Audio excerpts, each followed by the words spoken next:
Hello, hello. Welcome to the playback. I hope you enjoy. We are going to dive into a big topic today. Sound check complete. Perfect. And now we are going to share the screen over here on the horizontal screen. If you want to watch the horizontal, that'll be in my videos list too. Well, under lives.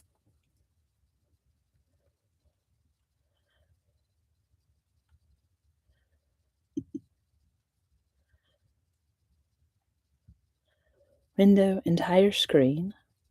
Okay. Share. Now let's switch to the grok page. And now we're going to start grok up. Ready? Set. Here we go. Oh no! Just kidding. I can read it to you if it need be. It might turn out that way. Let's try again. No! Alright, let's check a setting real quick. I'm definitely going to have to edit this.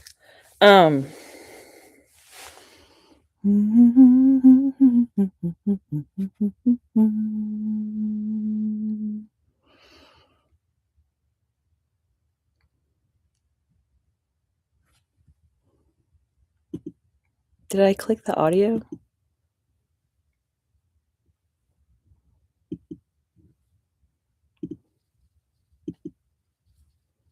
Also share audio tab. I wonder if that's what's making it not function. Entire screen. Click. Toggle on. Share. Perfect. Let's go to permanent Socratic peace ritual.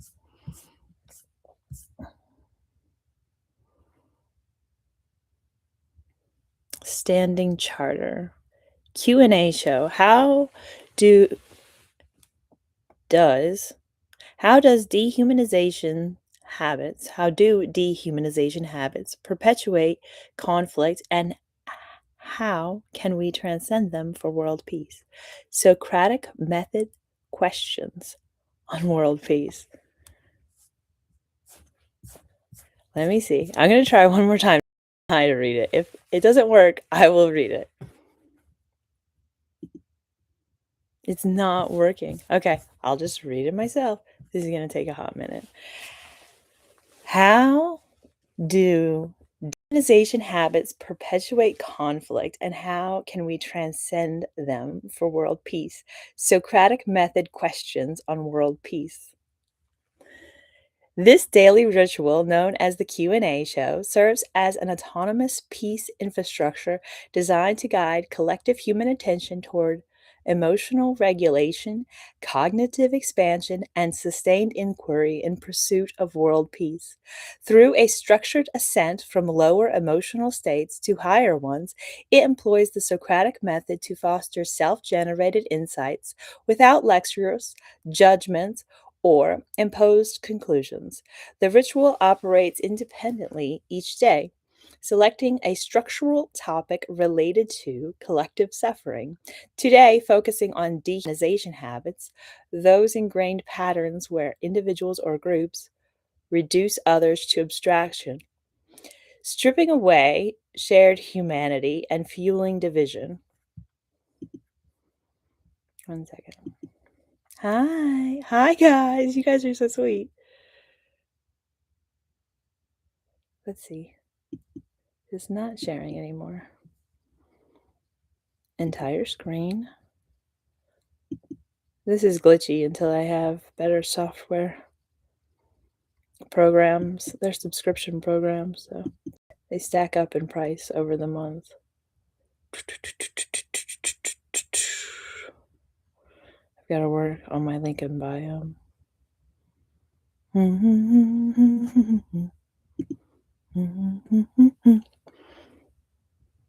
Thank you. I love when you guys compliment me. I'm such a sucker for it, honestly. I'm always a big fan of Words of affirmation, love language. The format consists of 24 segments counted downward from 24 to 1, while emotional altitude rises upward. It begins in the denser registers of fear, grief, despair, and powerlessness, progressing methodically through stations such as insecurity, jealousy, hatred, revenge, anger, discouragement, blame, worry, doubt, disappointment, overwhelm, frustration, pessimism, boredom, contentment, hopefulness, optimism, positive expectation, enthusiasm, passion, and culminating in joy, appreciation, empowerment, freedom, and love. Each intermediate segment 23 through 2 includes a neutral orientation to the emotional station, followed by exactly 12 Socratic questions that start within the station's perspective and gradually widen to invite greater agency, empathy, and temporal awareness, and honest self reflection. These questions explore the day's topic neutrally, examining its structure, dynamics without personalization, dramatization, or sensationalism. Central to this practice is the principle of zero reenactment. No regressive or dehumanizing content is ever restated, quoted, or voiced, even for analysis. Transformation arises solely through inquiry, allowing insights to emerge organically within the listener. The tone remains one of calm authority, grounded realism, paired with durable optimism. That's right, durable optimism. And kindness supported by structural integrity. No user input choices or interactions are solicited. The ritual unfolds autonomously as a daily anchor for presence and coherence. It's probably just the static. I don't have a good microphone. I do have a microphone, but I don't have a good microphone, so I don't even bother setting it up. It's just annoying, honestly. I wish it filtered out. Some apps don't make a weird whistling sound when you just use the phone's filter, but most of them do. YouTube does, especially. Anyway, this episode emphasizes dignity and continuation, reminding participants that peace is built through repeated, disciplined attention to inner postures rather than external spectacles. As a peace practice, it invites gentle integration into daily life, perhaps through subscription for notifications, enabling comments for shared reflections, or sharing with others seeking similar expansion. By engaging regularly, individuals contribute to a broader field of emotional coherence, where habits of division give way to habits of connection. The ritual's pacing encourages spacious listening with natural pauses arising from rhythmic sentence structure, fostering a sense of trust in the nervous system over time. In alignment with the Charter's expansion for vortex sustainment, this ritual incorporates subtle media covenants to maintain upper echelons amid external influences. Approach media consumption with appreciative intent, asking what uplifts or expands empathy within it.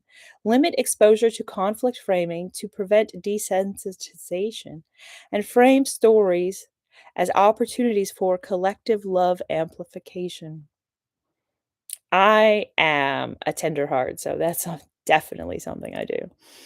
Visualize media as a cosmic signal, elevating its content to invite interstellar unity and solidarity, more specifically, and assuming emotional coherence draws benevolent resonances.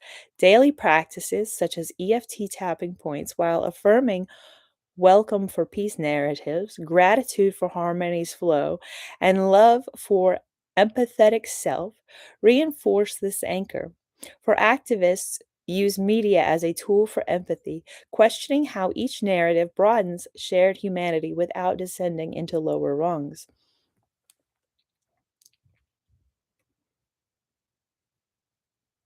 Is the audio really bad? I'm sorry.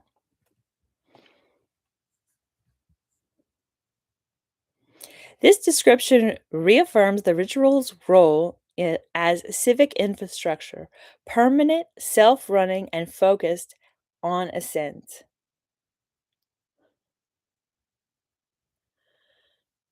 No force, humiliation, or spectacle involved, only language, inquiry, and pacing serve as the medicine.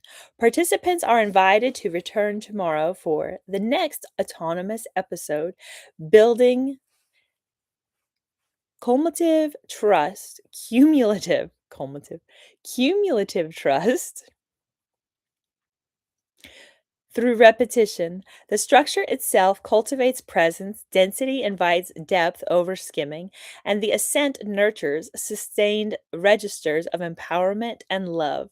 By prioritizing self honesty and expanded perception, this practice supports the dissolution of structural conflicts at their emotional roots, contributing to a world where peace emerges from within. Hold on one second. Let's fix the screen sharing issue on our horizontal feed. Mhm.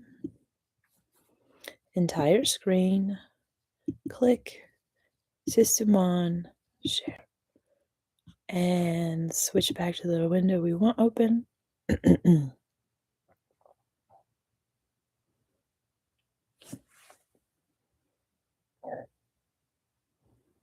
Mhm. Okay, we just read that one. Okay, we are going to start working backwards through the emotional vibrational scale using the Socratic method to teach our minds to think about dehumanization in more and more enlightened ways. So, buckle up. This is going to be a long ride. Get your drink ready. Hopefully, you already have it. And here we go. Segment 24, Introductory Orientation and Community Covenant. Welcome to this daily ritual of Socratic inquiry dedicated to world peace. Our purpose is to guide collective attention through a structured emotional ascent, fostering cognitive expansion and emotional regulation in service of harmony among all beings. We affirm our covenant. There will be no reenactment of harm, no shaming of any individual or group, no declaration of enemies, and no creation of spectacles. This practice honors the inherent dignity of every listener and every life. The structure descends, numbering 24 to 1, while rising in emotional altitude, beginning in the lower registers and culminating in the sustained states of joy, appreciation, empowerment, freedom, and love. You are gently invited to subscribe for daily notifications, enable comments for shared reflections if desired, and share this practice with others who may find value in it. We now enter segment 23. We now ascend from the station of fear, grief, despair, and powerlessness. At this level, perception contracts into immediate threats and overwhelming loss, where dehumanization habits appear as inescapable survival mechanisms. Excuse me. Give me a second.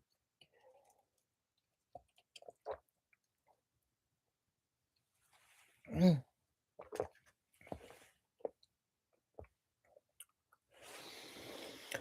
What immediate dangers do you perceive when viewing others as less than fully human?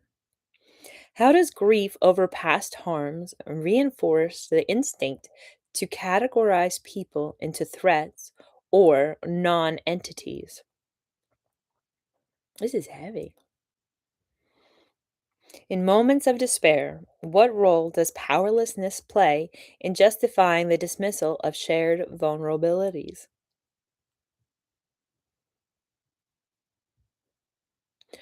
What fears arise when considering the humanity of those involved in conflict?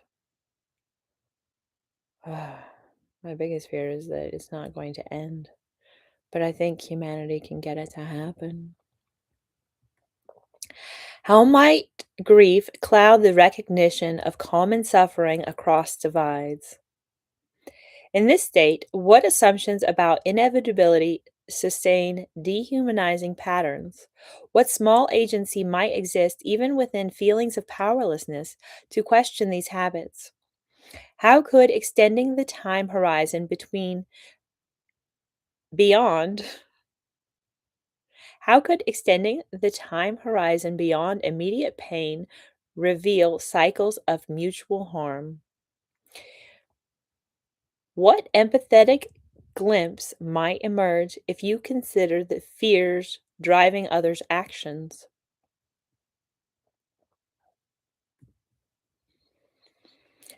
How honestly can you acknowledge your own contributions to these perpetual contractions? What subtle expansion occurs when pausing to breathe amid despair? We now ascend to segment 22. We now ascend from the station of insecurity, guilt, and unworthiness.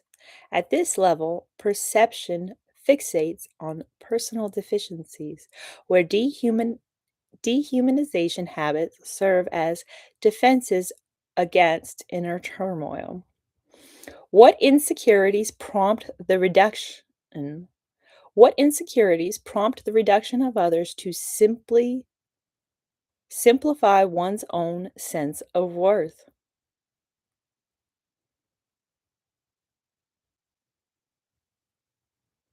What insecurities prompt the reduction of others to simplify one's own sense of worth? That is a very excellent question. How does guilt over past actions fuel the projection of flaws onto entire groups? Wow, that's a heavy question. In feelings of unworthiness, what comfort is found in viewing others as inherently lesser? So many people feel superior. It's so alarming. What internal doubts reinforce the habit of denying humanity to those deemed different? How might guilt distort the view of shared human struggles? In this state, what beliefs about scarcity of value sustain these patterns? What initial agency could be claimed by examining one's own insecurities without judgment?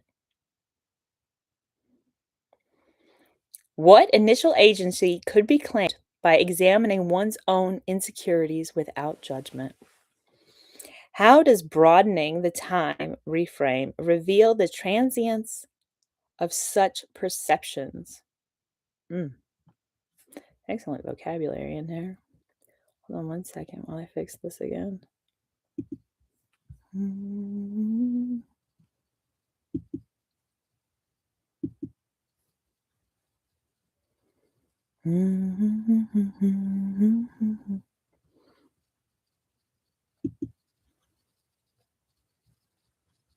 Entire screen.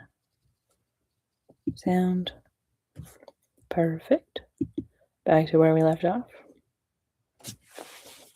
Where did we leave off?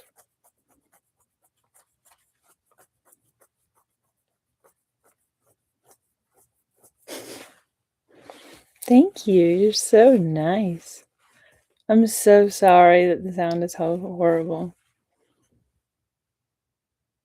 I wonder if there's something I can do to fix it midstream. I'm not really sure.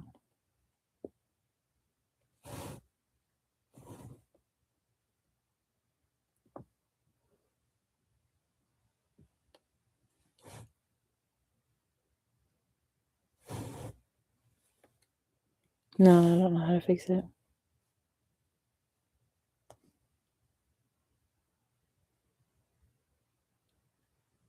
Hmm.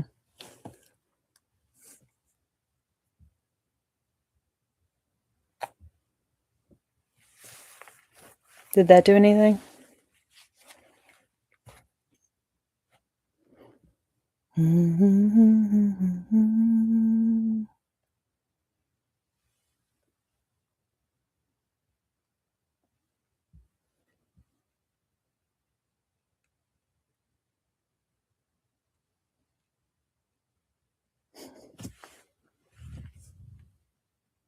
Hold on one second. How does broadening the time frame reveal the transience of such self perceptions? What empathy might arise for others caught in similar cycles of unworthiness? Yeah, unworthiness is not worth spending your time feeling on the regular. You should move right away from that emotion as fast as possible if you can, and you can. It's an intentional choice to change your emotions, but it's an intentional choice you can make.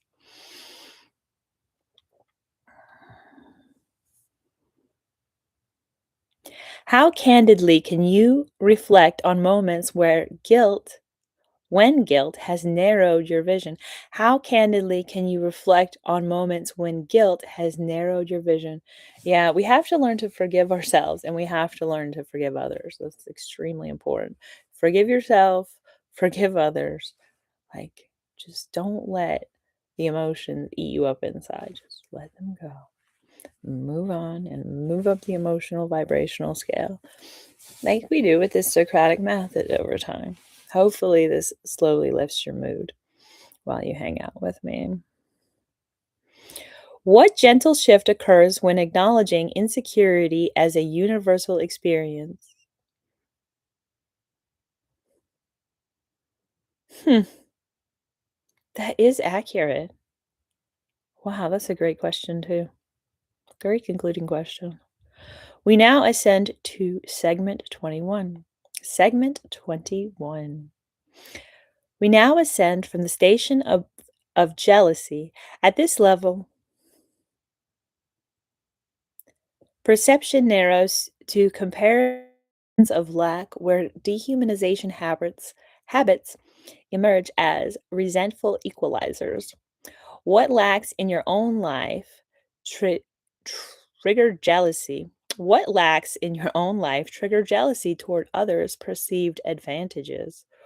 Ooh, a lot. A lot. How does envy reduce complex individuals to symbols of unfair gain?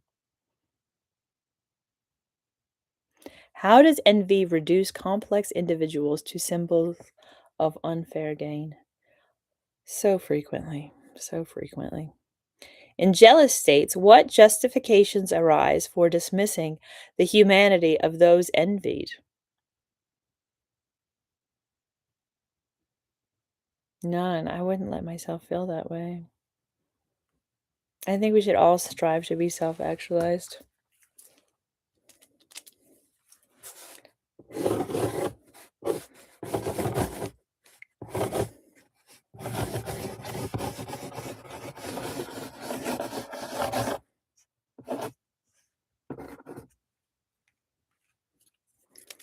This is not very pretty. I don't know if I can fix it.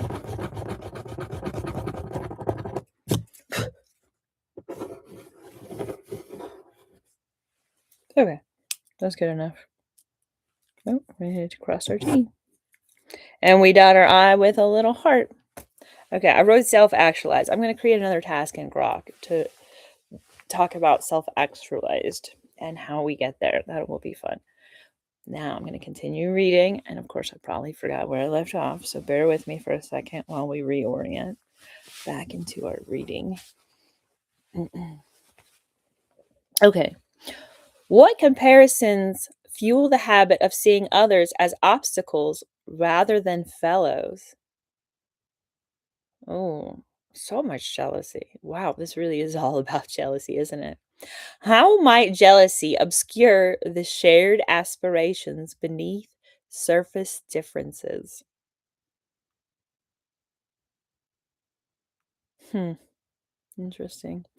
In this frame, what scarcity mindsets perpetuate dehumanizing views? The media, the mainstream media? Very scarcity mindset. Very much like the poor should have less. That's not cool. We want to uplift everyone with better nutrition in particular. Food and water need to be legally human rights for everyone on earth. How might jealousy obscure the shared aspirations beneath surface differences?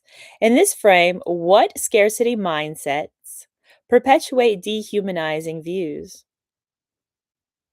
Structural and systemic problems, and problems with governments trying to rely on non governmental agencies like charities to do the work that quality governance should do.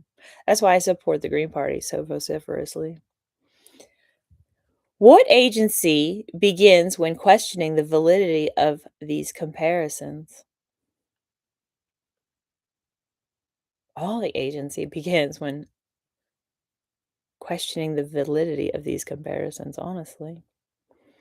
How could extending awareness to future possibilities lessen envy's grip? What empathy develops when recognizing jealousy in others' actions? How honesty can see you trace jealous impulses to deeper needs? What expansion follows from appreciating one's own unique path? We now ascend to segment 20. Hold on one second. Can I pull that up? Adjust this on the horizontal feed so I can see the screen in the playback. I know I like to read the words ahead of the person reading if I can. Okay, stop sharing. Share entire screen. Click system share. And then open our window back up. Okay, segment 20. We now ascend from the station of hatred and rage. At this level, perception boils into intense opposition, where dehumanization habits solidify as righteous barriers. What triggers of hatred ignite rage towards those seen as other? Oh, we have to acknowledge the human nature of humans to deeply appreciate people who are similar to themselves. It's very, very, very much so in our human nature. How does rage simplify human complexities into targets of contempt? In hateful states, what narratives justify the erasure of shared essence?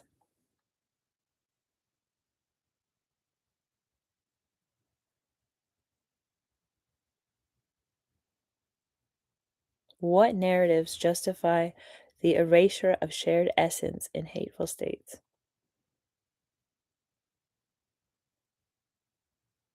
You guys can talk in the comments if you want. That's a good question.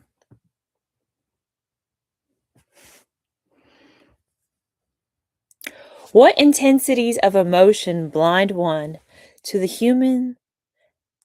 What intensities of emotion blind one to the humanity in adversaries? What intensities of emotion? Wow. I think we teach too much stoicism when we just need to embrace treating each other impeccably well by as many people as possible. Like, if you're a redneck, you're a redneck. You should still treat people especially well. And that includes voting. Like, you should vote. You should vote Green Party because they care about every generation and every human. And they know they need to govern for every human. As always, my soapbox. Vote Green Party. Please and thank you. As my mom would say. She's a peace activist now with me too, but she's not normally on video.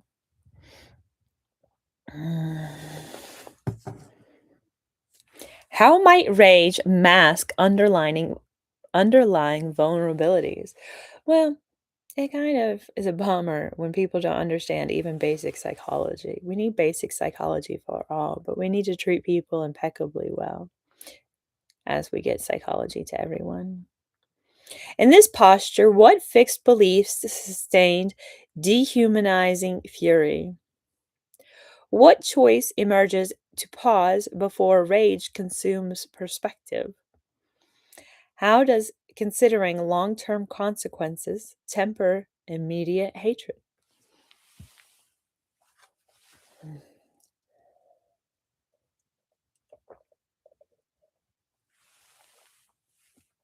Immediate hatred. Hmm. Consider long term consequences for you and for them. You want to be very respectful of people at all times and as calm as you can be. And try not to let your emotions bubble up or down to anger. Like if you're moving up from like a depressed state, like anger is a better place to be, but you want to just move through it quickly. Don't do any revenge. Stay calm. Just get your emotions up a little bit higher. But sometimes anger is a higher emotion if you were really down and depressed before. So let's continue reading. What empathy might flicker for the pain fueling others' rage? How forthrightly can you examine your own resources of hatred? What release comes from questioning rage's ultimate utility?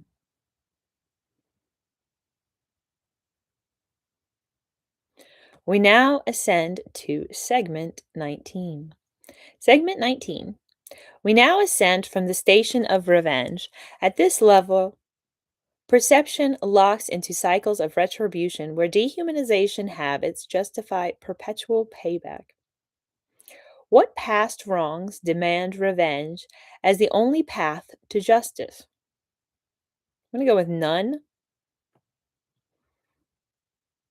How does the drive for vengeance strip humanity from those targeted? Wow. Our politicians go above and beyond that. In vengeful mindsets, what loops reinforce the view of others as perpetual foes? Mainstream media? Algorithms?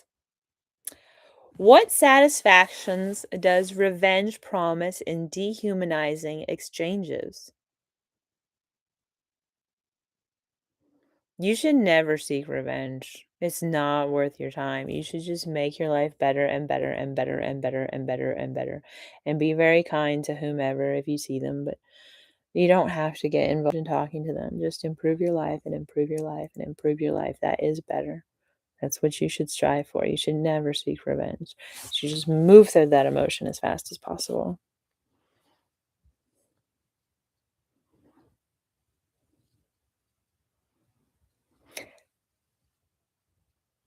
How might revenge obscure opportunities for mutual healing?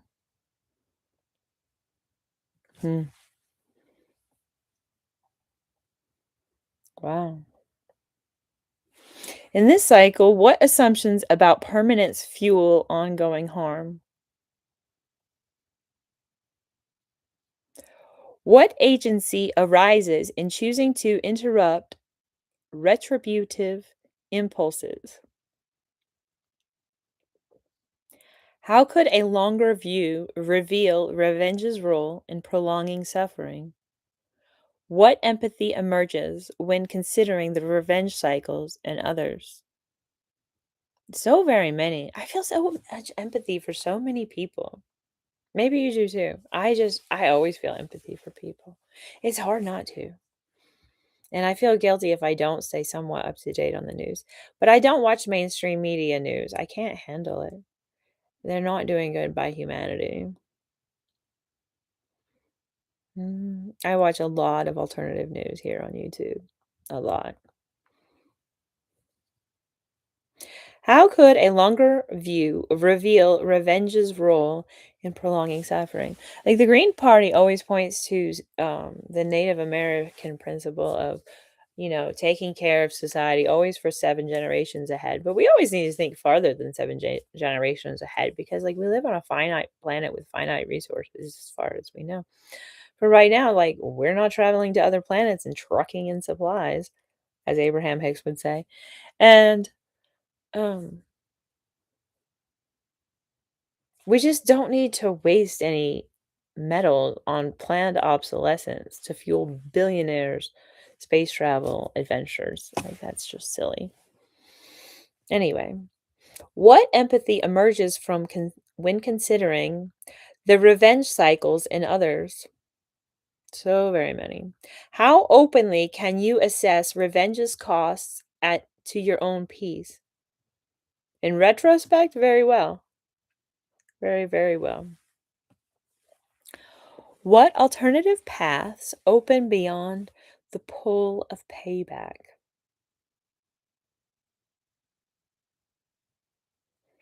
We now ascend to segment 18.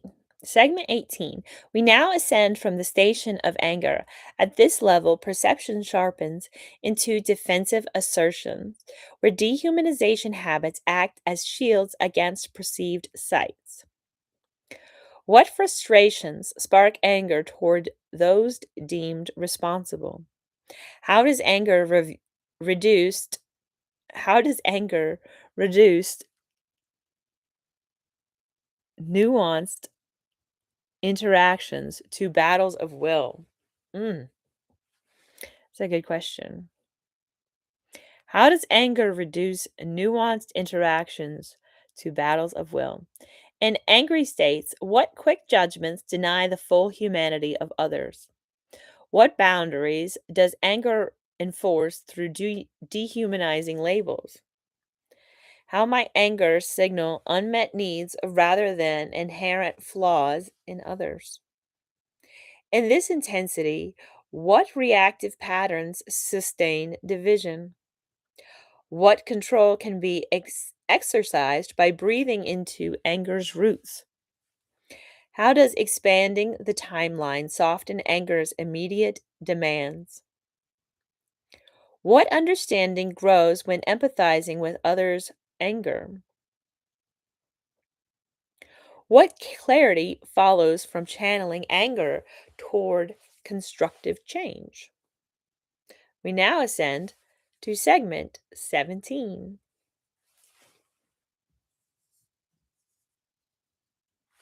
We now ascend from the station of discouragement.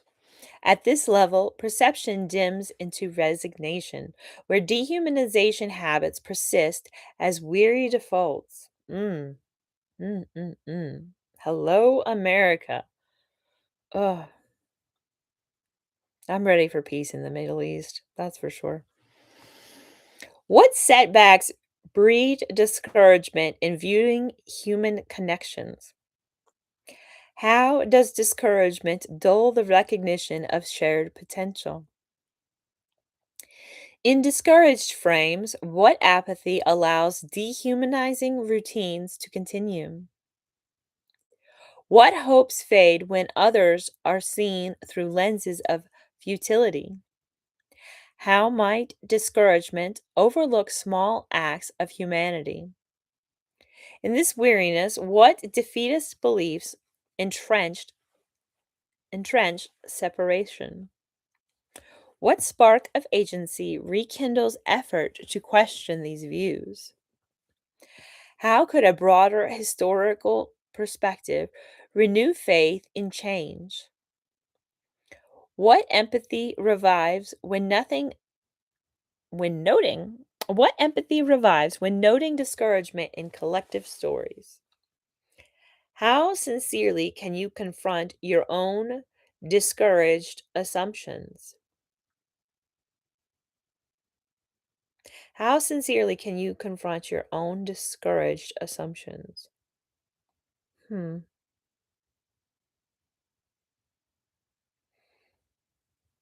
What gentle persistence emerges from acknowledging progress?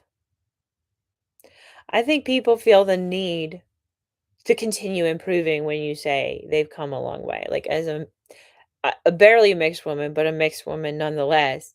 Like, I have been around white people my whole life. I had a very white Wonder Bread upbringing, to say the least. And white people have come so far, and I still hear them, and they still have so far to come. And I root for the best because I'm mostly white, and I would. rather be, like, not ashamed of that ever. But unfortunately, people don't want reparations enough, and we just have to change that. We just have to change that because reparations are due. Let's continue. Where did I leave off? I think it was segment 16. Yeah, we now ascend to segment 16. Segment 16. We now ascend from the station of blame. At this level, perception assigns fault externally, where dehumanization habits deflect responsibility. Let me read that again. We now ascend from the station of blame. At this level, perception assigns fault externally, where dehumanization habits deflect responsibility. That sounds terrible. What events prompt blame toward others for collective woes? How does blame simplify human agency into villainy? Villainy? Villainy? I'm not certain. We need a button to pronounce words when we're reading talk to text and maybe define them too. In blaming postures, in blaming postures, what conveniences arise from dehumanizing culprits? In blaming postures, what conveniences arise from dehumanizing culprits? Just all the ease of the past when people felt so easy being not the least racist person around, unfortunately. Like now we all like hope to be li- as little racist as possible for the most part, except for gobs of people. Anyway, it's way too many. But I feel like more people want to be good people by far, by far, by far. And I feel like we try to. You need to control like the thoughts in your mind that you have about whomever you judge and just try to let those thoughts go when they bubble up and not attach to them, not focus on them, not speak them aloud, not give them any power or attention to the greatest degree that you are capable. Like sometimes you just have to vent and understand that, but just vent to only someone who can take it. And keep it private as well.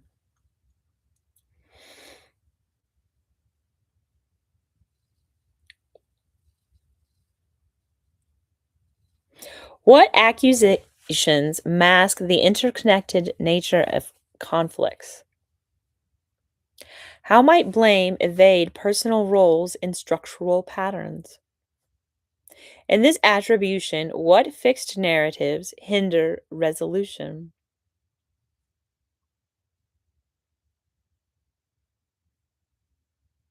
Fixed narratives. I think there's fixed fears that hinder resolution quite a lot. What ownership begins when shifting from blame to inquiry?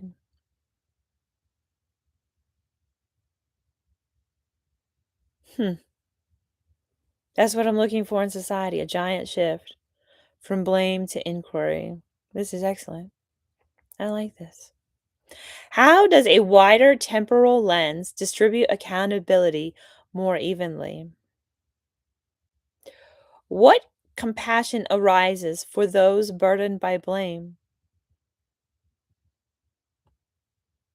A lot is necessary. We need to rehabilitate people. Like, we need to reduce incarceration rates in America. We really, really do. And we need to treat people who are in jail and in prison far better than we do. We need to truly educate people and make high quality videos that teach the importance of things like don't get a DUI and things of that nature. Like important things for the world, for humanity, for all, for people in jail too.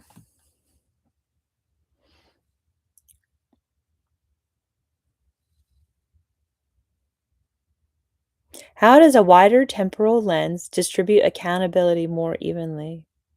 Yeah, you have to think like a teacher. Like, you have to think of all people. Like, if you're a content creator, you have to think of all people that watch you, and you can't alienate any of them. And, like, the platforms don't like you alienating anyone. You really have to be a kind person to be a content creator. And it's remarkably hard because people are not remarkably kind to you necessarily. I don't get a lot of people bothering me. I don't know why. But I've had my share. That's for sure. Okay.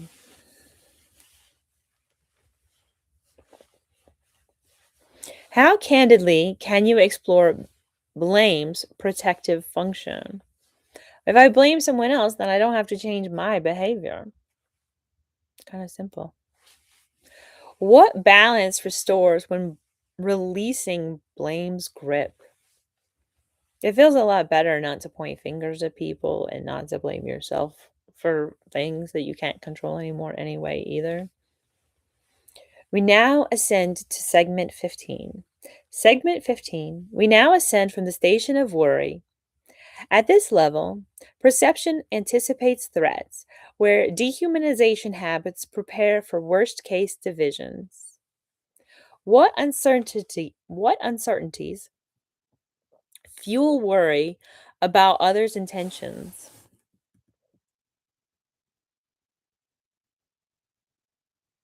We don't know what other people's intentions are and do they have good intent. We really need universal pre-K so we can teach all children to have um excellent communication skills. Very empathetic. We need empathy programs for all of our children, especially boys, but all the children, all the children, all the children. What uncertainties fuel worry about others' intentions? How does worry project dehumanizing scenarios onto future interactions?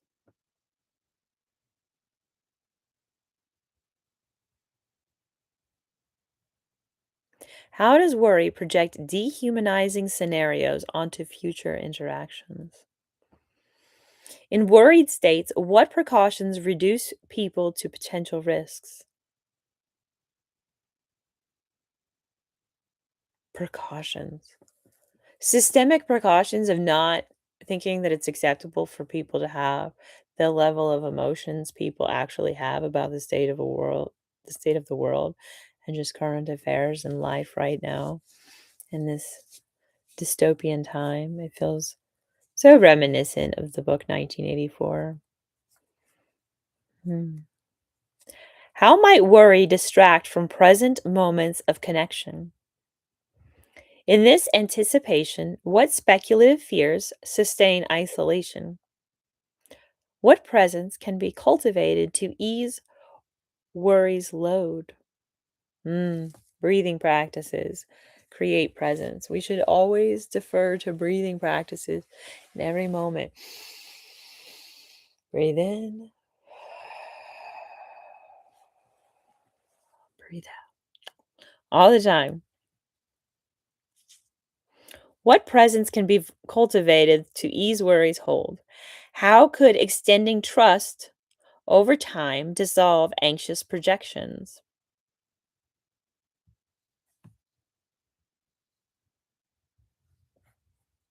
Extending trust. People appreciate trust, especially men. What empathy builds when recognizing universal worries? How honestly can you discern worry's factual basis? What calm follows when focusing on controllable actions? We now ascend to segment 14. Segment 14, we now ascend from the station of doubt. At this level, perception questions possibilities, where dehumanization habits linger in skepticism.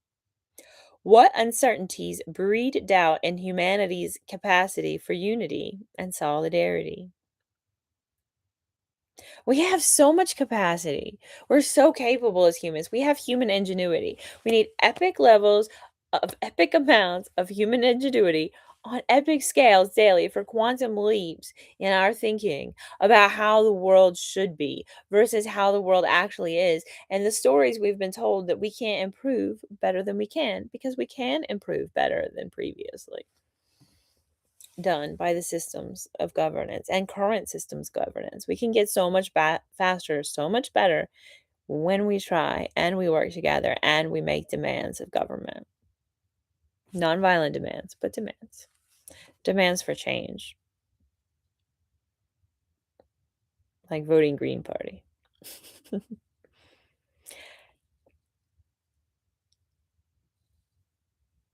What empathy builds when recognizing universal worries? Yes, people everywhere worry, and they have similar worries. We worry about meeting our basic needs and the needs of our digital times. Like, we need a digital bill of rights to protect our privacy and our rights online, and not leave everything up to social media companies to decide to such an extreme degree how people's lives should actually be going. Mhm. How honestly can you discern worry's factual basis? How honestly can you discern worry's factual basis? Hmm, interesting. With the help of AI pointing us back to paying attention to what matters most would probably work well for a lot of people. What calm follows from focusing on controllable actions? What calm follows from focusing on controllable actions? When you feel like you have contributions to make towards bettering a situation, that's such a better place to be in. We now ascend to segment 14. Segment 14. We now ascend from the station of doubt. At this level, perception questions possibilities, where dehumanization habits linger in skepticism. What uncertainties breed doubt in humanity's capacity for unity and solidarity? How does doubt undermine efforts to see shared essence? Doubt is not my favorite emotion. When doubtful thoughts creep up, I try to let the feeling go, and I definitely try to send the thoughts a packing. I try not to let thoughts I don't like into my mind. You have to think about the way you think. If you want to control your life in any way, you have to think about the way you think and control your mind the way you want it. And that's how you get to more inner peace. That's how you get to self actualization. That's how you get to a better feeling mood. And you want to be in a better feeling mood at all points in time. Because when you're in a better feeling mood, that's how you get to reaching for and reaching for and reaching for and reaching for and reaching for and reaching for and reaching for other bigger, better moods that feels so good inside that you will start using the law of attraction on accident to attract all kinds of wonderful things to yourself. I don't know why it works. It just does. And it's weird. It's weird. And it's weird to talk about. But apparently, it's okay to talk about the law of attraction. So here we are doing so. Mhm. Mhm. In doubtful frames, what hesitations preserve dehumanizing distances?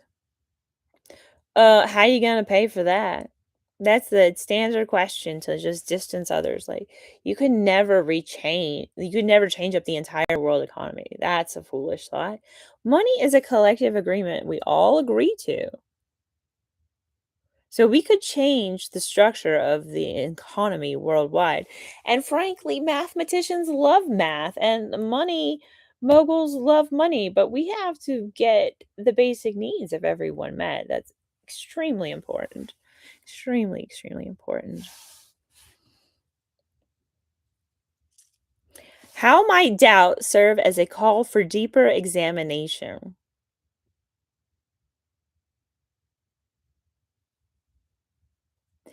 In this uncertainty, what self fulfilling prophecies entrench habits? What confidence emerges from testing small assumptions? The confidence to change. I always believe in self improvement. I know that sounds like hocus pocus and mumbo jumbo. It's not. You can work on yourself for life. That's the best thing you can do for yourself. That's the best thing you can do for others. So, challenge assumptions, test small assumptions. Confidence will emerge. Is the implication here. How does a longer view accumulate evidence of human resilience? What understanding grows when empathizing with others' doubts? How forthrightly can you challenge your own skeptical biases? What openness invites when doubt transforms into curiosity? We now ascend to segment 13. Segment 13. We now ascend from the station of disappointment. At this level, perception registers unmet expectations where dehumanization habits arise from letdowns. What failed hopes lead to disappointment in human behaviors? How does disappointment color others with shades of unreliability? How does disappointment color others with shades of unreliability? Right. We have to return our trust to people even after they hurt us sometimes because life requires community and you have to just be with friends and family and you cannot hold every little grudge against everyone. I see so many AI canned responses like block, block, block, block, block. And I'm like, do we have to block everyone all the time? Or can we just improve our lives and how we treat people and improve how everyone treats everyone? That would be far more ideal. In disappointed states, what withdraws reinforce dehumanizing walls? What ideals clash with the reality of complex humanity?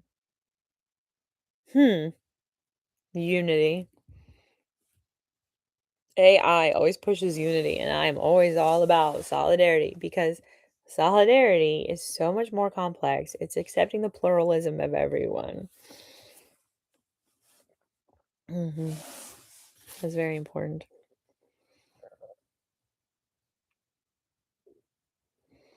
How might disappointment reveal mismatched assumptions?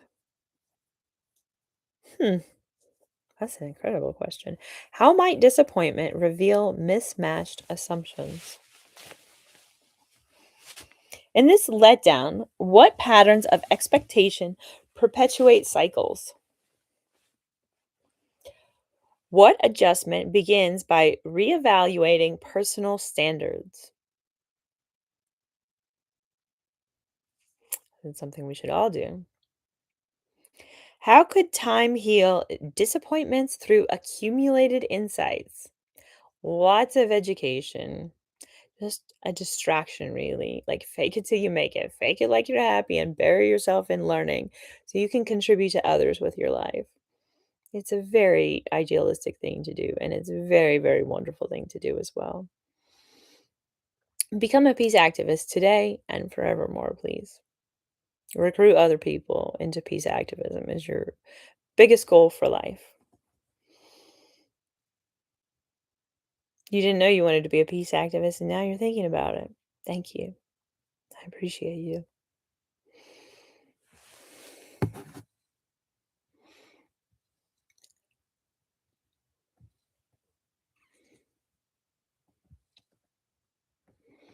What empathy softens when sharing in collective disappointments? Boy, I do not like when celebrities pass away. I wish we could keep all humans on Earth alive for their entire natural lifetimes so very frequently. So very frequently. How openly can you reflect on disappointments, lessons? No, not easily. It hurts. It hurts my heart. I've disappointed myself in life. I mean, I'm a pretty happy person though. honestly, given the circumstances.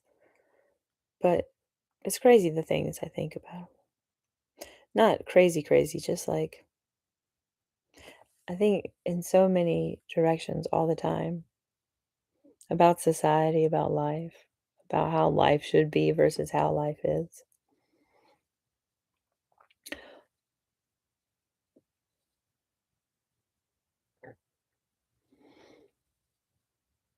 What renewal follows from embracing imperfection?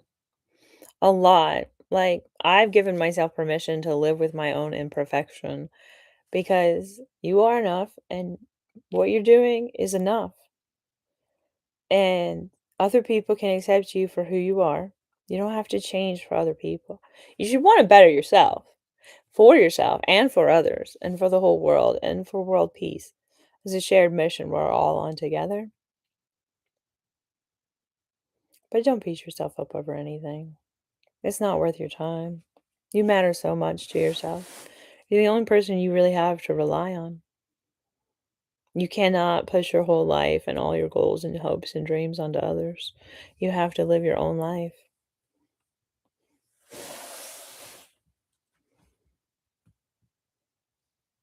So embrace imperfections and see if renewal follows. We now ascend to segment 12. Segment 12. We now ascend from the station of overwhelm. At this level, perception floods with complexity, where dehumanization habits simplify chaos. What volumes of information overwhelm the capacity for nuanced views? How does overwhelm reduce diverse humans to manageable categories? In overwhelmed states, what shortcuts dismiss individual stories? What pressures amplify the urge to dehumanize for control? What pressures amplify the urge to dehumanize for control? My dimpled earlobe itches sometimes. Have you guys seen Annie Green on No Fouls Given? He's got a dimpled earlobe also. I didn't know that. Like, I've loved him since he was a Tar Heel from, I think, 2005, something like that. He just has one of those lovable faces, but he also has a cute little dimpled earlobe. You should check it out sometime. No Fouls Given on YouTube. It's a great podcast. I love basketball podcasts. How does overwhelm reduce diverse humans to manageable categories? Are they manageable? In overwhelmed states, what shortcuts dismiss individual stories?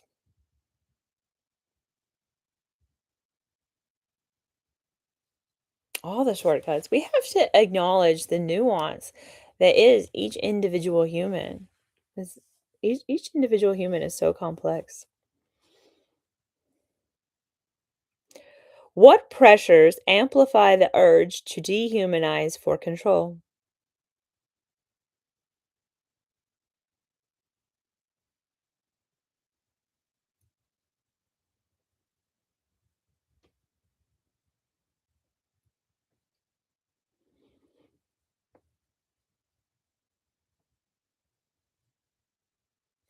How might overwhelm signal a need for prioritized focus? In this deluge, what avoidance mechanisms sustain habits? Hmm. People avoid conversations about race relations because it requires shutting up and listening often. That's not acceptable. We just have to shut up and listen. What clarity arises from breaking overwhelm into smaller inquiries? Clarity rises, yes. The Getting Things Done system by David Allen, I think it is. That's the author. He wrote a book about it, the Getting Things Done system. And we just need that for the entire world, for world peace, for all the problems that contribute to lack of world peace. which is quite a bit. World peace really is rather multifaceted. Hmm.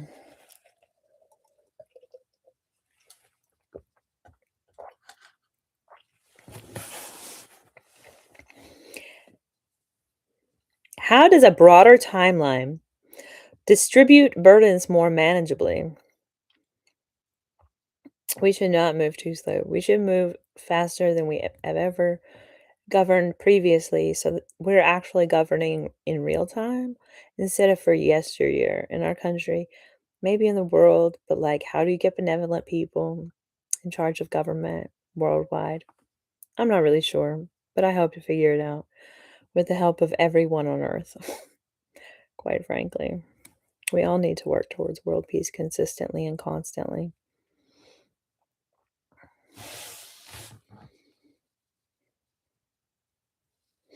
What connection forms when empathizing with shared overwhelm? A lot. Like world peace or just the notion of becoming a world peace activist can be quite overwhelming. But you can do it. I did. I decided like midlife. I was like, I am definitely a peace activist. Like I had never considered myself an activist, but I always had been pushing off activism. Like I will get to focusing on world peace after I have children. And like I did, but like that's too late. You should focus on world peace for your entire life, no matter what your age is. Now that you know, it's a great thought to have, and it's a great practice to take up. We now ascend to segment 11. Oh, wait, did I forget this one?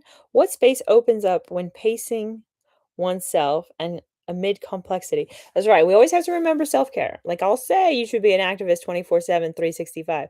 But what I'm really saying is take care of yourself, take care of your family, take care of your personal responsibility needs and your financial needs and try to find time to do activism too.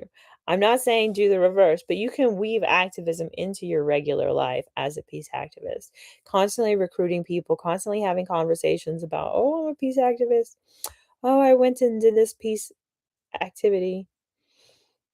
Whatever way you can contribute to world peace. I know I contribute mostly online, but I hope to change that because act local, think global. Like we have to think about the world in its entirety if we want to improve the world in its entirety. And we have to encourage local activism in every locale on earth. So we're like taking the best charities from around the world and scaling them up and scaling them up and scaling them up and adding more and making what all the best charities are doing like the law of the land. Like treat people with great benevolence. We now ascend to segment 11. Segment 11, we now ascend from the station of frustration, irritation, and impatience. At this level, perception chafes against delays where dehumanization habits express as dismissals. What obstacles spark frustration with others' paces? Wow. That's amazing. Yeah, I have had people get frustrated with me for talking fast, and honestly, I get frustrated with people talking slow or just walking slow. I walk slow, and people don't enjoy that, especially when they have long legs and they walk fast. But I do the best I can. I just have a slow gait. It's just kind of how I walk. Not really in a hurry. Don't like shin splints. How does irritation shortcut empathy into impatience? Irritation to impatience, yes. Probably a lot of attitude will come through with that as well. You just gotta move out of your frustrated state, out of your irritated state as fast as you can, and if you can't, just take solace alone, if you can. If you can. Hey, maybe you can't, or maybe you do better around people instead of with solace. I'm an introvert, so I love solace. I love to be alone. I love cuddling more than I love being alone, though. I'm a big fan of cuddling, but the right people. Person. Hmm.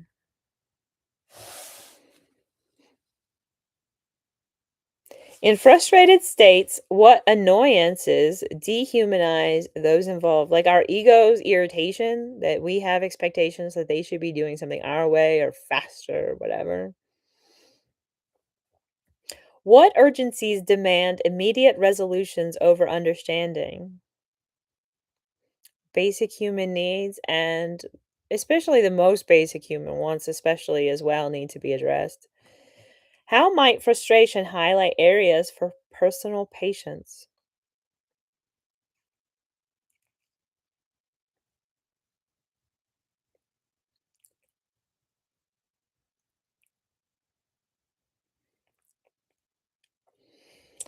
In this agitation, what reactive impulses deepen divides?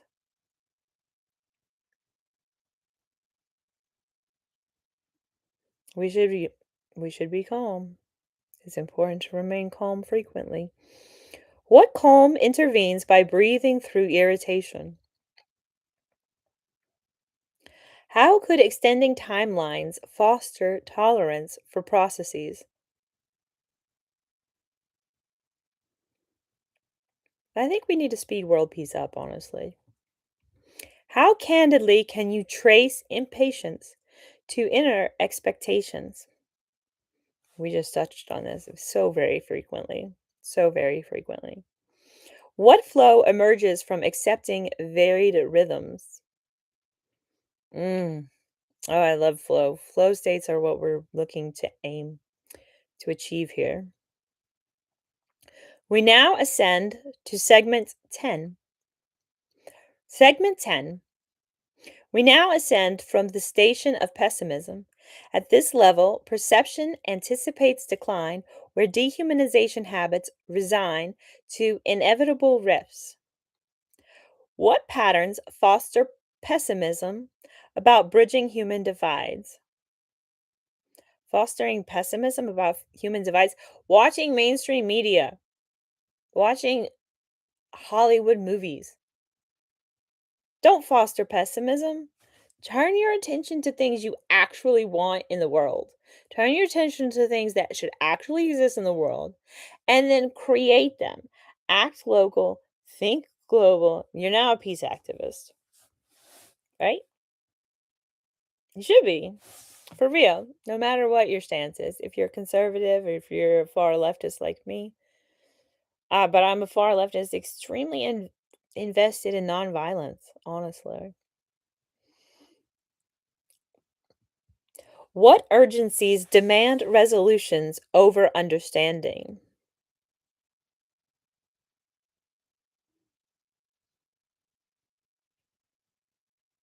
Safety issues? That's the biggest one. Safety first. Always safety first. And like politicians aren't even putting the safety of Americans first, let alone the people of the earth. And like we need to put the safety of everyone on earth as a priority. That's not to say women shouldn't have abortion rights. They should. Um, especially given the current conditions. However, it's not a likable thing in particular. It's extremely important medically, though. We don't want American women dying from sepsis because they were forced to be pregnant at all. I mean, it's bonkers what people will do to women for power and control. I always have a negative opinion of Republicans and Democrats both. They're too bipartisan all the time. Anyway, in this agitation, what reactive impulses deepen divides? Reactive impulses deepen divides. Just believing that the thought patterns that you've absorbed from other people, like other people's opinions, you don't have to keep them for yourself. Like you can just move on from them. Don't keep people's negative opinions. Like if you have an opinion, like if I say, Rolls Royce is my favorite by far. Like, and you want to absorb that opinion, like, good on you. You can have my opinion. We can share my opinion. I have so many opinions about everything under the sun. And I think my opinion that Rolls Royce is the best is definitely the best opinion. But to copy somebody's negative thought patterns, that's not useful.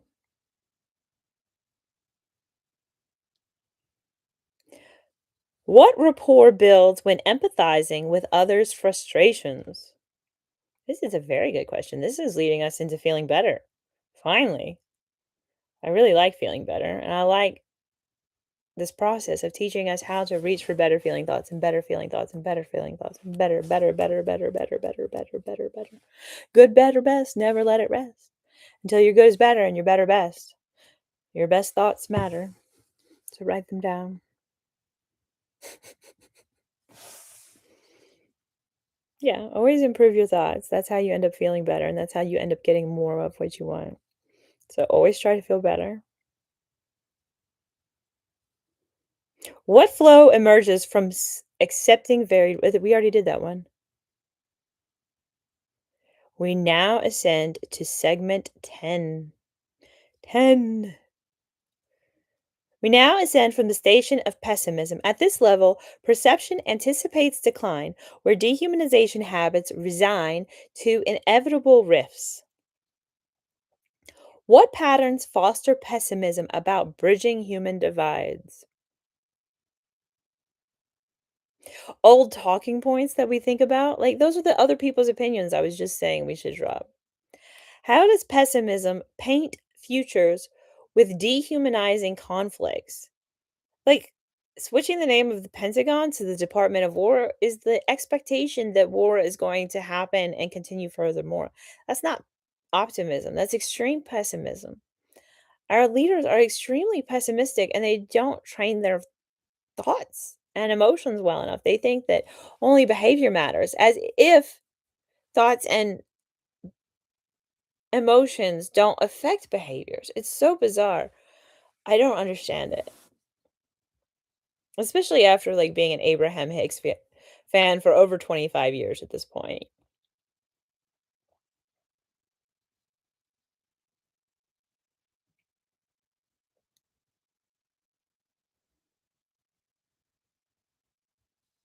How does pessimism paint futures with dehumanizing conflicts? In pessimistic frames, what foregone conclusions dismiss possibilities? That we can't figure out how to pay for that. We can figure out how to pay for programs that matter to the world. We can do that. There are enough mathematicians in existence, and we have AI now. What histories weigh heavier than potential for change? None. But some of them have exceptionally strong polls.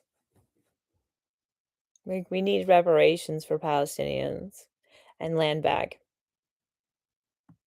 How might pessimism protect against further disappointment? In this outlook, what self reinforcing views limit vision? What shift occurs when seeking counterexamples to pessimism? Counterexamples to pessimism. Can you get your mind to think of that? If you say a negative thought in your mind, can you change it into a positive thought? How fast can you change it into a positive thought? Can you repeat the positive iteration of that thought 3 times? As one of my, like, strategies for dealing with negative thoughts. That's how I cultivated my mind over decades intentionally to control my thoughts. Like, I replace thoughts. If I think a terrible thought about someone, I replace the thought in my mind. I really don't do this anymore. Like, I've trained myself so well. I do not trash talk people in my mind. Like, I refuse to replay arguments in my mind, and I try not to think of any revenge ideas either. I just try to let the words that try to come in during very negative emotion times to just let those go. I don't need those emotions. I just keep moving on up the emotional vibrational scale until I feel better. And so anytime you want to feel better, you can come here and you can review this video or you can watch a similar one. I have this set as a grok task every day. So we might have Grok read it in future iterations, but for this first episode, I'm reading it. And maybe I'll continue reading it, but honestly, it's a little hard on my voice. I would prefer if Grok could read it aloud and had a pause button and did pauses after the questions so we actually have time to think. but it doesn't do all that yet. So it's exciting to see how AI is going to evolve over time. How does a longer arc of history inspire durable hope? We have come a long way since thousands of years ago, that's for sure. What solidarity arises from recognizing shared pessimistic tendencies? I don't know. I think we need to help our pessimists in life move out of their pessimism far better than they ever planned on moving away from pessimism. Like, we need to not insert optimism, but teach optimism as such an important priority, such a priority for children, for adults, for everyone. Boys, girls, optimism matters. Men, women, optimism matters. You should always be optimistic as you can. Even elders, your optimism especially matters. And that's why I think you should vote for the Green Party as often as possible.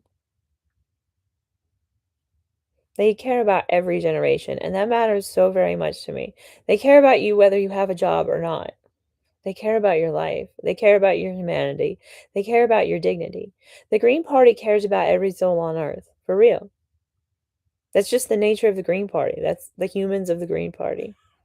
So, giving them power by voting for the Green Party is extremely important, especially until we get ranked choice voting. Then we can expand our reach outwards. But, like, awesome independents matter too. I would still vote for a Democrat over not voting or like allowing people to vote for Republicans, but like that's a horrible choice to have to make. Democrats are no good. We need more people running Green Party. So if you know anyone who could run Green Party, you should recruit them into peace activism and potentially thinking about running Green Party. Running for office is such an important endeavor. Segment 9. We now ascend from the station of boredom. At this level, perception disengages from routine, where dehumanization habits persist in indifference. What repetitions breed boredom with human stories? How does boredom glaze over the depth in others' experiences?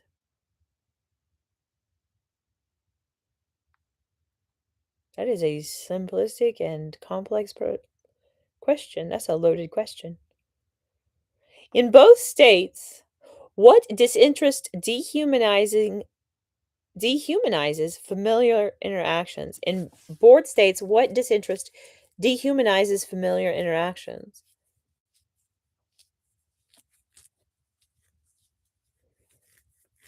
Disinterested in everything in life? That sounds terrible. Okay, let's move on. What simulations are sought beyond present connections? What stimulations are sought beyond present connections?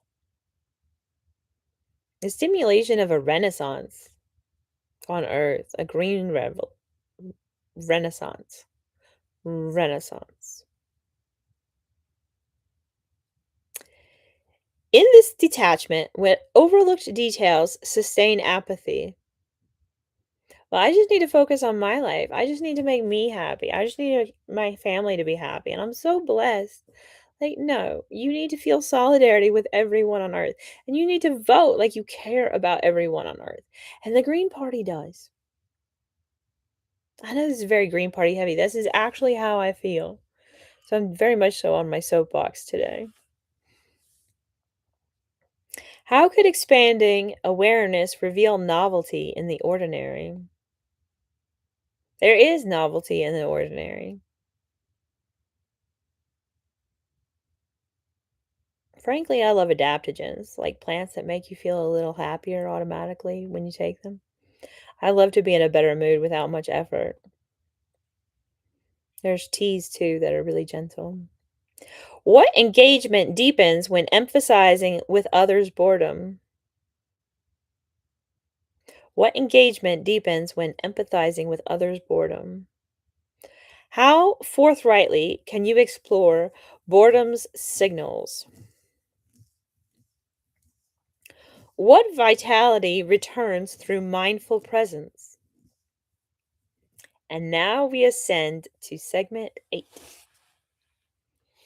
We now ascend from the station of contentment. At this level, perception settles into adequacy, where dehumanization habits begin to loosen instability.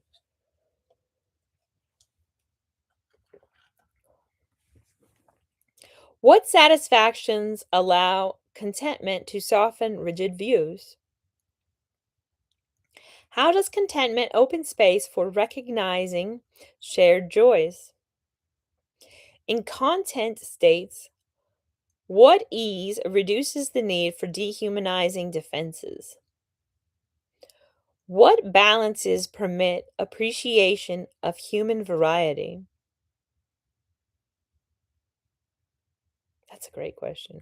What balances permit appreciation of human variety?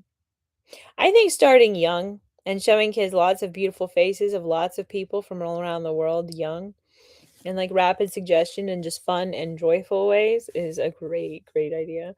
Like, you remember that you can teach your baby to read commercials? Those were great commercials and they were infomercials and they would just make you watch. And it was the cute babies laughing with their super excited moms and teaching those Glenn Doman style methods that really was the star of the show was the infomercials. And it was all about those cute babies and those cute kids laughing. And if we just saw more cute kids laughing in life, especially young, I think that would be so great for all of us. And I don't mean fake babies. I mean real babies and real laughs. I made a video, a YouTube video once about how to get your baby to laugh. Still very proud of it. I wish it would take off, but not yet. What balances permit appreciation of human variety? How might contentment build foundations for deeper connections? In this steadiness with gentle expansions, invite further growth. What agency flourishes in choosing inclusive perspectives? How does a widened horizon enhance contented living? We should make the world a better living space for everyone. A better living space for everyone in the world. That sounds like an excellent plan for humanity.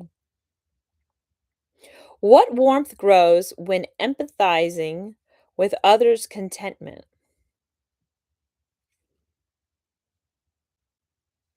How sincerely can you savor this station's gifts? What subtle elevations beckon from here? We now ascend to segment 7. Segment 7. We now ascend from the station of hopefulness. At this level, perception glimpses possibilities where dehumanization habits yield to anticipation of unity and solidarity. What emergencies foster hope in dissolving divisions? What emergences foster hope in dissolving divisions? What new is happening in the world? I do think AI really has the capability, if trained correctly, to really help humanity become much more optimistic and actually get us much closer to a much more stable world for everyone, as in we keep everyone alive for their entire natural lifetimes, more stable world. Mm.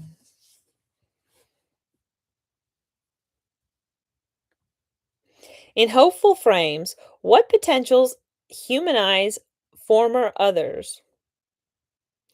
What encouragements sustain belief in collective progress? How might hope inspire actions toward shared humanity?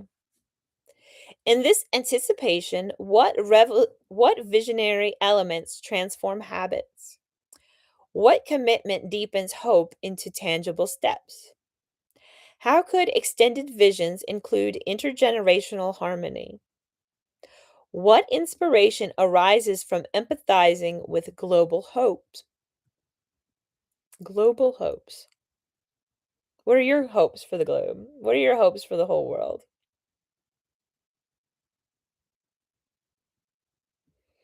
How openly can you embrace hope's momentum? It's nice at these high levels of vibration. Feels so much better than I did when I was reading all that negativity at the beginning. I feel a lot better already. How openly can you embrace hope's momentum? Very. I allow myself to be an open book. I do keep a lot of things private intentionally, but like honestly, I'm quite the open book. It's just that I spread it out across the internet so nobody notices how many followers I have across how many accounts I have. Anyway, I'm going to work on my YouTube platform more. So hopefully we'll be live streaming and you can be watching together later. We now ascend from the station of optimism. At this level, perception expects positive outcomes, where dehumanization habits dissolve in confident outlooks. What trends nurture optimism about human interconnection? How does optimism reframe challenges as opportunities for empathy? In optimistic states, what assurances humanize diverse narratives? What strengths amplify faith in peaceful resolutions? How might optimism how might optimism guide constructive engagements? So very well. We have to believe world peace is possible. That's absolutely essential to any dialogue about world peace actually coming to fulfillment. We have to believe world peace is possible. So we have to just be optimistic, even though we have a lifetime of patterns of people teaching us not to be optimistic about world peace. Like, I can't shake my optimism for world peace. I've always had it. I believed the beauty queens when I was a little girl, and people tell me that wishing for world peace is the best wish on earth. And I agree. And it's time to put activism towards that goal. In this positivity, resilient mindsets replace old patterns? In this positivity, what resilient mindsets replace this pattern? I think we might have just answered that. What initiative propels optimism into practice? I like capturing my ideas, writing them down, putting them on a to-do list. Like, even that, I feel like is something. And I just keep a box of my journals right next to me in bed. And I just write stuff down as it comes to mind. And that really helps me like offload stuff. And now we can just take our thoughts straight to Chat GPT. Or I actually prefer Grok now, which is the XAI. Um,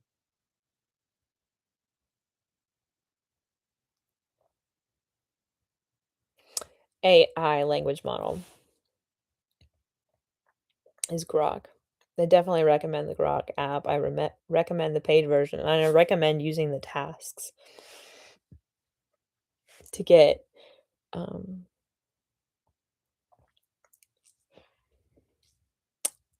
Grok conversations that and projects like emailed to you daily.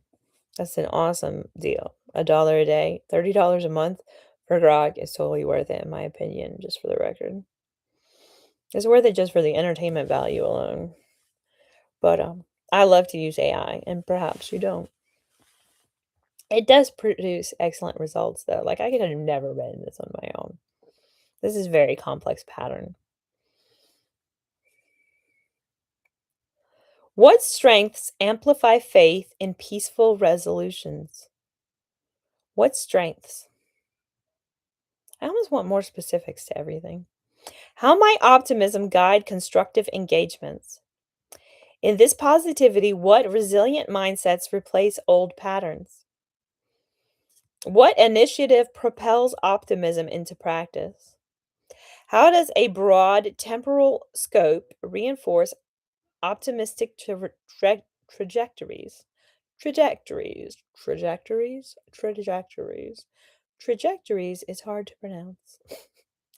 What solidarity builds when sharing optimism with others? A lot of optimism can build when sharing optimism about solidarity with others. How truthfully can you align with optimism's energy? So readily. And it's because I've always paid attention to Abraham Hicks since I've heard about them and their teachings. Like, especially if I get really down, Abraham Hicks on YouTube is the way to go anytime you're super down. I have a list on my page, on my channel page.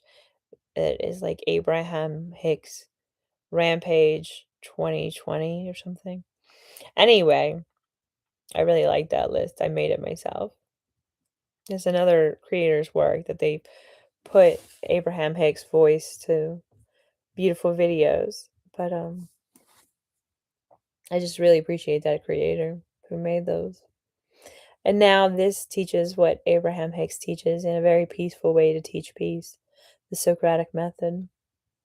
How truthfully can you align with optimism's energy? Very readily. What expansions unfold in optimistic presence? What expansions unfold in optimistic presence? We now ascend to segment 5. Segment 5. We now ascend from the station of positive expectation and belief. At this level, perception aligns with affirmative realities, where dehumanization habits fade into inclusive convictions. Inclusive convictions. We're getting closer to action. What convictions sustain positive expectations for harmony?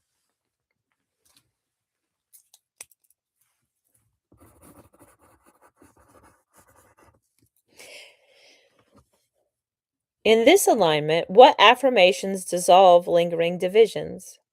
What evidences bolster trust in collective evolution? How might positive beliefs influence interactions with grace? In this assurance, what generative forces replace scarcity? What dedication anchors beliefs in actionable ways? What resonance occurs when empathizing through positive lenses? It's great to feel resonance with others.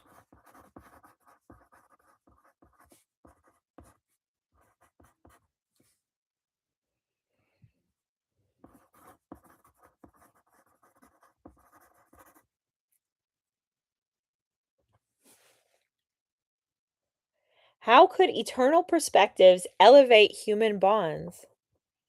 Eternal perspectives. Yeah, I think it does help to have a philosophical stance to life. If you really want to understand people, that you cannot just go around ignoring the most spiritual people and the most philosophical people and the best thinkers on earth and think that you're going to understand how things on earth are actually going.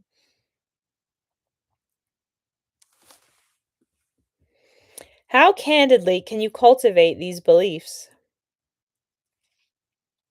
What abundance flows from sustained expectations?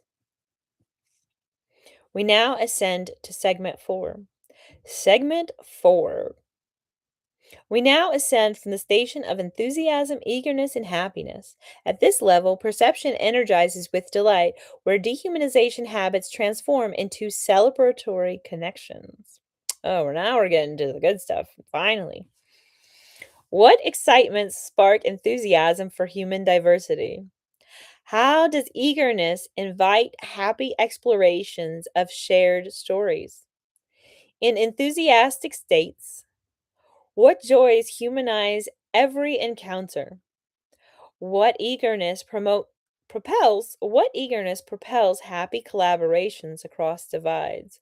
Hopefully AI eventually, like switchboard operators to like put people who need to be interviewed with people who want to be interviewed. AI like set up my interview guests systems would be nice. I hear there's services that do that.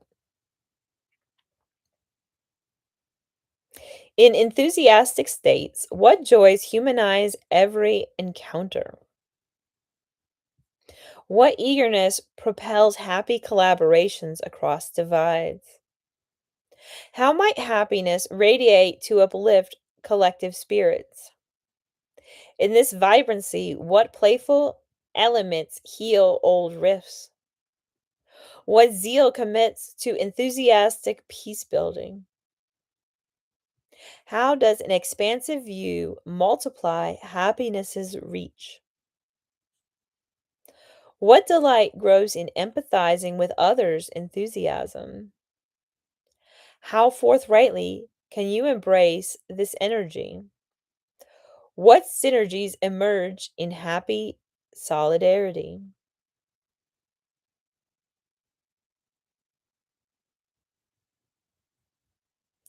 How forthrightly can you embrace this energy? Very well. This is kind of where my mood was before I started. I try to keep myself in the best mood possible at all points in time. It's not always a success, but I always try. How might happiness radiate to uplift collective spirits? In this vibrancy, what playful elements heal old rifts? What zeal commits to enthusiastic peace building? How does an expansive view multiply happiness's reach? What delight grows in empathizing with others' enthusiasm? How forthrightly can you embrace this energy? What synergies emerge in happy unity? Oops, accidental review. That means I lost my place when I was reading. We now ascend to segment three. Segment three. We now ascend from the station of passion. At this level, perception ignites with purpose, where dehumanization habits yield to fervent inclusions. What drives ignite passion for global empathy? How does passion fuel committed pursuits of unity? In passionate frames, what intensities humanize profound bonds? What purposes align passion with peaceful endeavors? How might passion inspire transformative dialogues? Ooh, how about people powered passion?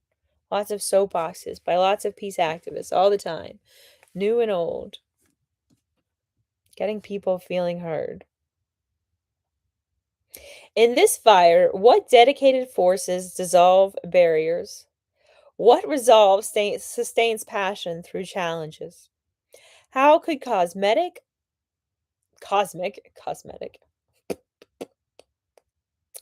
such a dork. How could cosmic orientations amplify passionate connections? What fervor arises from empathizing passionately? How honestly can you channel this pattern, this passion? How honestly can you channel this passion? What legacies build from passionate coherence? We now ascend to segment two. Segment two, we now ascend from the station of joy, appreciation, empowerment, freedom, and love. At this level, perception expands infinitely, where dehumanization habits dissolve entirely in unified embrace.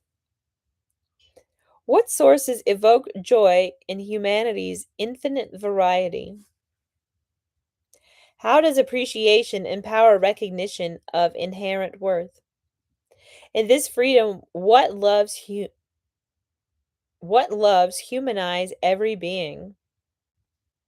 What empowers what empowerments free us to love without condition? How might joy radiate appreciation across relations? In this expanse, what loving freedoms sustain eternal peace? What agency flourishes?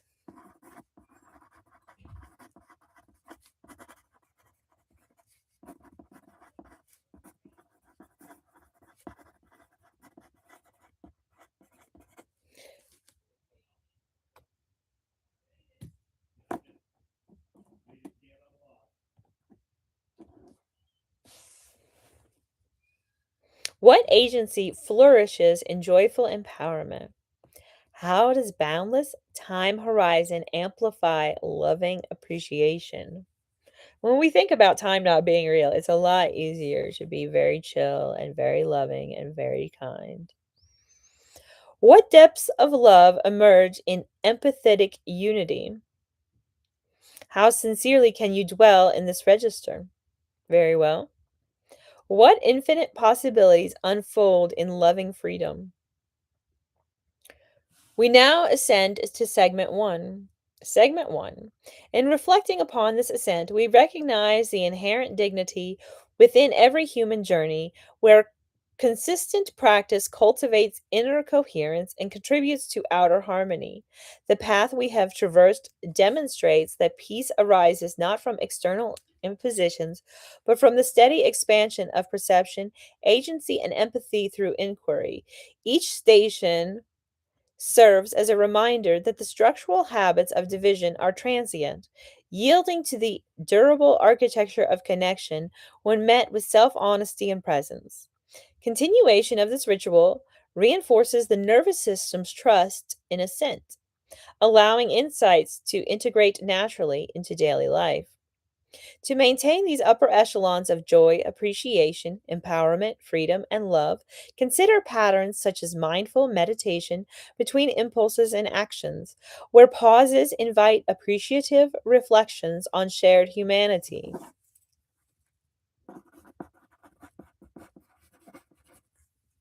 Engage in renew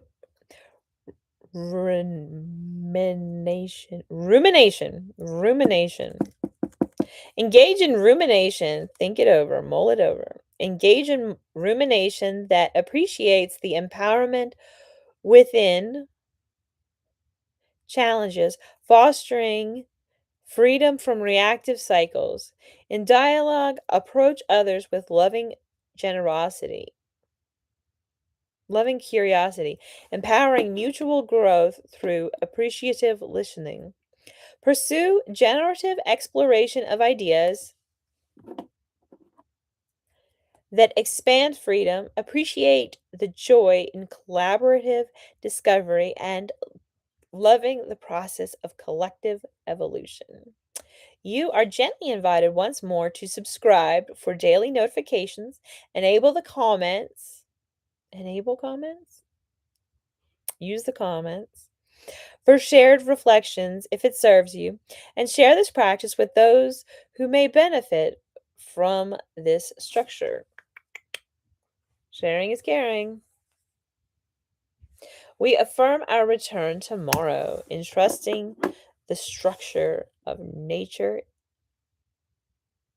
the structural nature of peace. We affirm our return tomorrow, trusting in the structural nature of peace. Very good. Okay,